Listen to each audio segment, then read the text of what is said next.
So you have completed your market research, you understand what your competitors are offering, you understand who your target market is. So now you want to start looking for that location. So today I am going to share with you the pros and cons and my experiences as an intimate venue owner.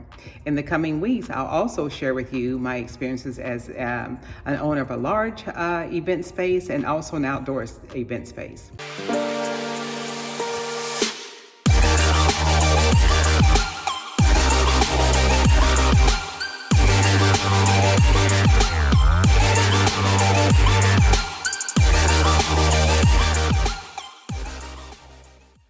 Hi, I'm Bonnie Hawthorne of BR Hawthorne Teaches, and I help new and aspiring venue owners create sustainable and profitable venues. So let's jump right into it.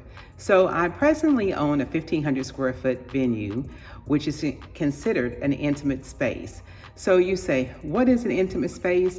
It's a space that's cozy, it's warm, it's small, charming, and it has limited capacity. So the capacity is defined by the number of people, guests, that you can host in your event space. That is determined by the zoning office and the fire marshal. So the types of events spaces that are considered intimate, just to name a few, are lofts, small restaurants, historical buildings, parks, warehouses, rooftops, bed and breakfast, Airbnb, and even home-based event spaces.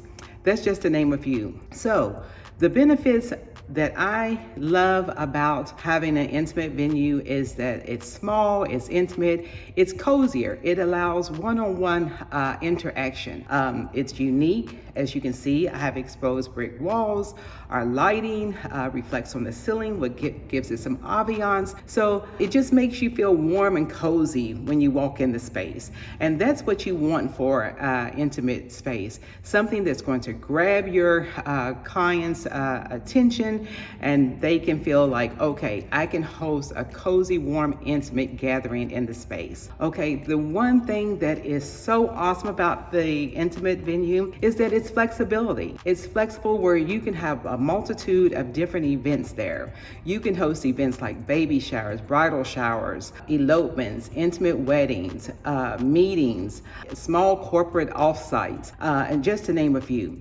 So it's a great space, it's flexible, and like I said, you can do a multitude of things within the space. Also, host your own events, it's also cost effective. The rents are normally lower than a larger venue and a garden or outdoor venue. The utilities are lower. It requires less equipment and services and less staff. So for instance, I have a venue coordinator, and she only comes in, she opens up the space, she makes sure that all the vendors and the guests are settled, then she leaves, she comes back and closes down. So that keeps my overhead down as far as the salaries and hiring other staff.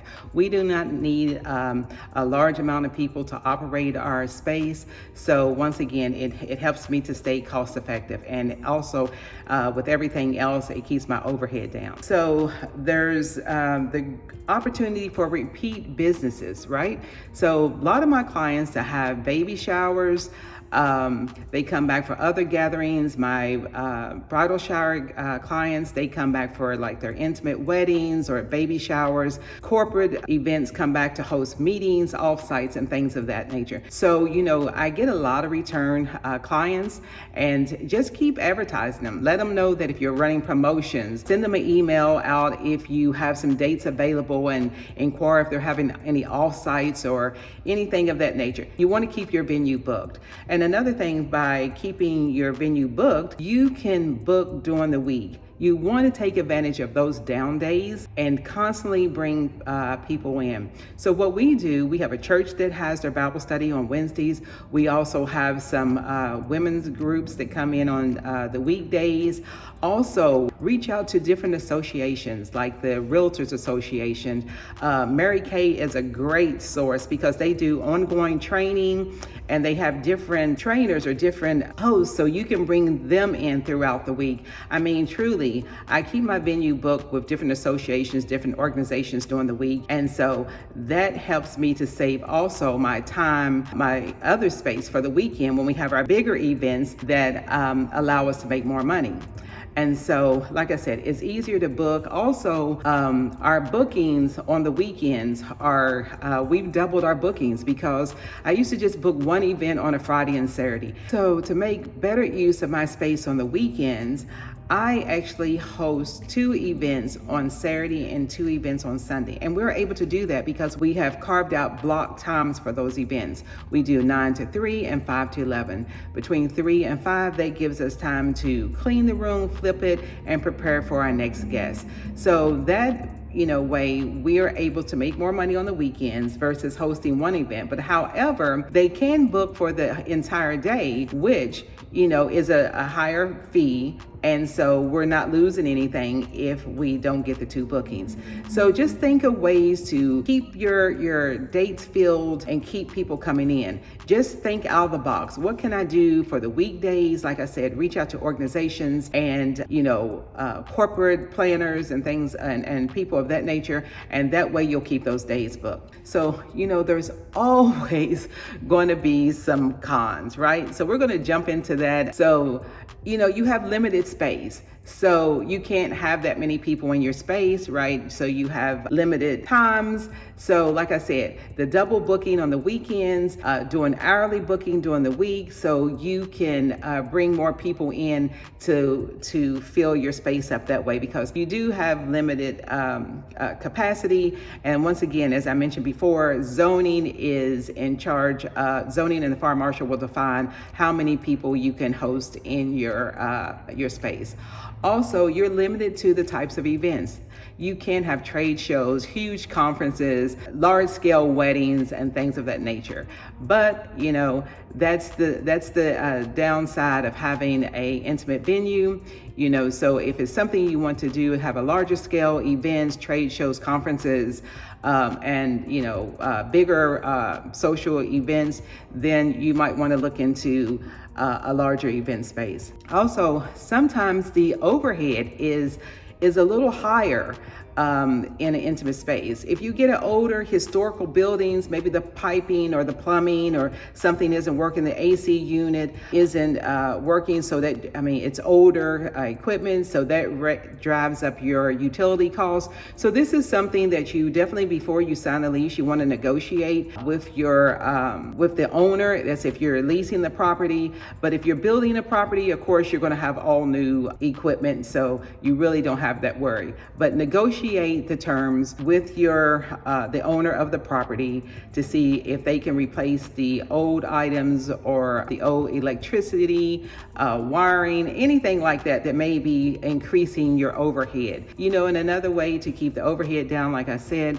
is to buy in bulk. You can always buy bulk items, and that'll keep your overhead down. But it's a win-win. So like I said, negotiate any terms that will, with the landlord, that will keep the overhead down. Then we talk about limited parking.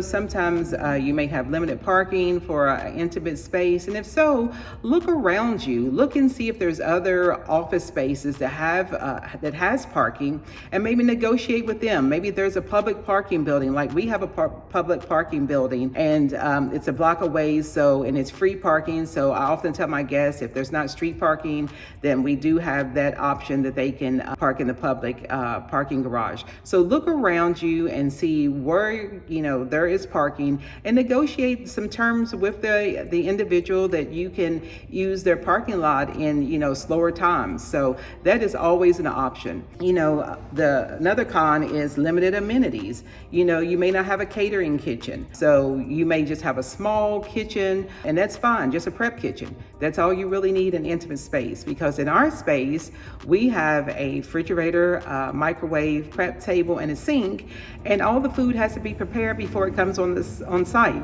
So they can use sternos. We do allow them to use warming boxes, but there's no cooking on site. So that's a downside of having an intimate venue. Also, larger equipment like staging and sound system and huge lighting. That's another con. You can't have have that in the space, but you can certainly, do up lightings, as far as sound equipment. You can do, Bluetooth speakers. That's just another way to get around those.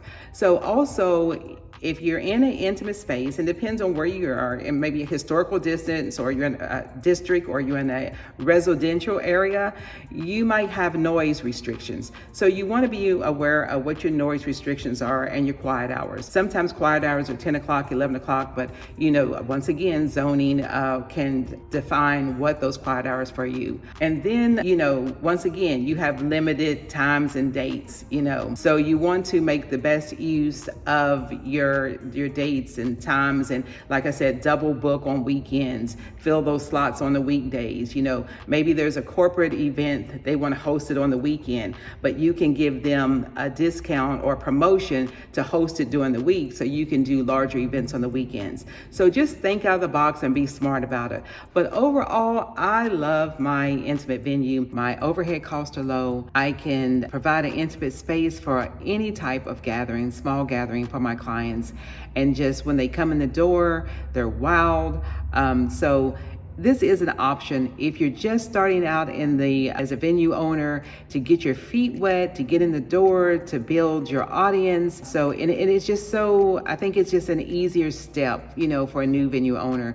Going into a space that's 10,000 square feet, or an outdoor space where you have to maintain the grounds and the gardens, and if you don't have the staff, it can be quite overwhelming. And of course, we'll discuss those in part 2 and 3 in the coming weeks. But that's my take on an intimate venue. Like I said, it's easy to manage, and being a venue owner brings me so much joy.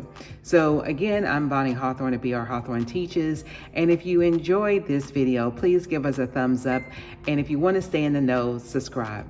All right, I look forward to seeing you in the coming weeks. Have a great day.